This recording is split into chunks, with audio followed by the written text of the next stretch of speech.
Sepertinya Gatot Nurmantio selalu membuat isu yang kontroversi. Bicaranya terkesan ngawur dan asal bunyi. Setiap tahun di bulan September, mantan Panglima TNI ini selalu menggaungkan kebangkitan PKI yang dijadikan isu propaganda. Bahkan baru-baru ini, ia menyebut PKI telah menyusup di tubuh TNI sehingga sampai bikin heboh. Indikator tuduhan Gatot tersebut didasarkan pada informasi hilangnya 3 patung dalam diorama peristiwa G30S PKI di Museum Dharma Bakti Kostrad. Kontan saja Pangkostrat Letnan Jenderal Dudung Abdurrahman naik pitam. Menurut Letjen Dudung, tudingan Gatot tersebut sebagai pernyataan keji. Seharusnya penuding Gatot bisa tabayun sebelum mengeluarkan pernyataan. Kemudian Letjen Dudung menjelaskan, penggagas 3 patung itu adalah Letjen TNI Purnawirawan A.Y. Nasution. Karena alasan keyakinan agama, ia mengambilnya. Saya hargai alasan pribadi Letjen TNI Purnawirawan A.Y. Nasution yang merasa berdosa membuat patung-patung tersebut menurut keyakinan agamanya. Jadi saya tidak bisa menolak permintaan yang bersangkutan. Terang Letjen Dudung seperti dikutip dari wartaekonomi.co.id.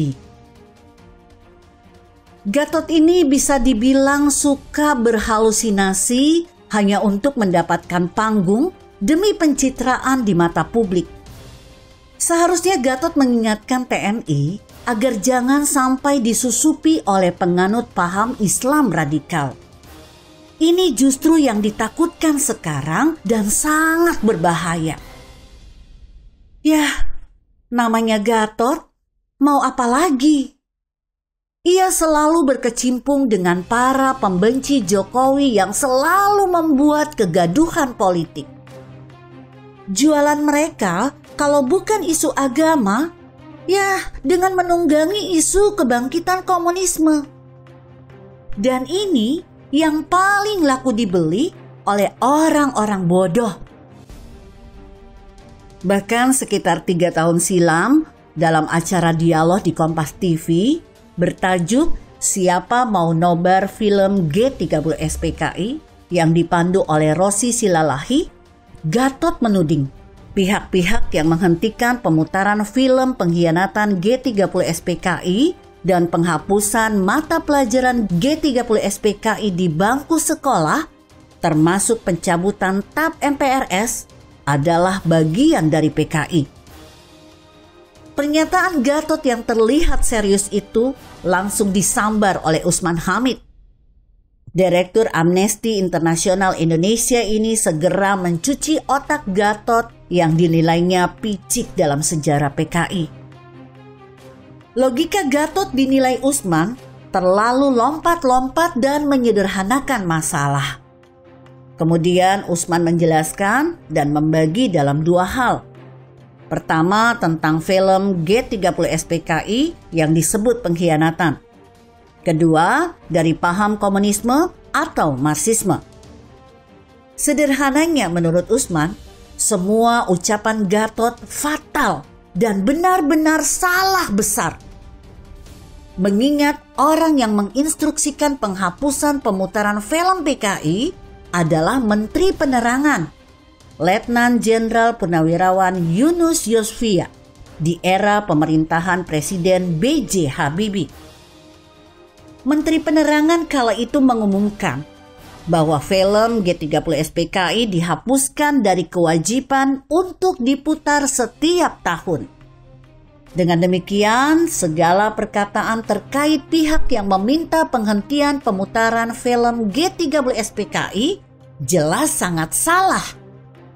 Justru dalam pemerintahan B.J. Habibie kala itu, kata Usman, akan ditinjau kembali film G30S PKI. Yang berikut tentang mata pelajaran yang mengandung unsur PKI dan dinyatakan tidak benar, sehingga dihapuskan dari mata pelajaran. Menteri Pendidikan Juwono Sudarsono di era Presiden B.J. Habibie saat itu yang menghapus mata pelajaran tersebut. Nah, menjadi pertanyaan, apakah Pak Yunus Yosvia PKI? Bukan, dia Jenderal Angkatan Darat. Apakah Pak Juwono Sudarsono PKI? Bukan, dia orang terdidik, profesor. Gatot sengaja membangun persepsi tanpa diikuti fakta yang jelas. Apalagi sampai menyebut nama Gus Dur yang ikut mencabut TAP MPRS yang melarang Marxisme dan Leninisme. Apakah Gus Dur juga PKI? Tentu bukan. Gus Dur anak kiai dan Gus Dur juga kiai. Dasar argumen yang disampaikan Gus Dur memang tepat dan sesuai dengan kondisi yang terjadi. Meski begitu, saat menjabat sebagai presiden, kebijakan Gus Dur selalu menjadi polemik. Pemikiran Gus Dur terlampau sudah melesat jauh ke depan dibandingkan dengan tokoh lain yang menolaknya. Gatot dan pembenci Jokowi tidak perlu lagi menyuarakan isu kebangkitan komunisme. Paham tersebut sudah usang dan tidak laku. Justru yang paling berbahaya dan ditakutkan sekarang ini adalah gerakan kaum oportunis yang menghalalkan segala macam cara. Mereka sengaja menyuarakan isu politik identitas dengan memakai baju agama sebagai topeng untuk meraih kekuasaan dan keuntungan pribadi serta kelompok tertentu.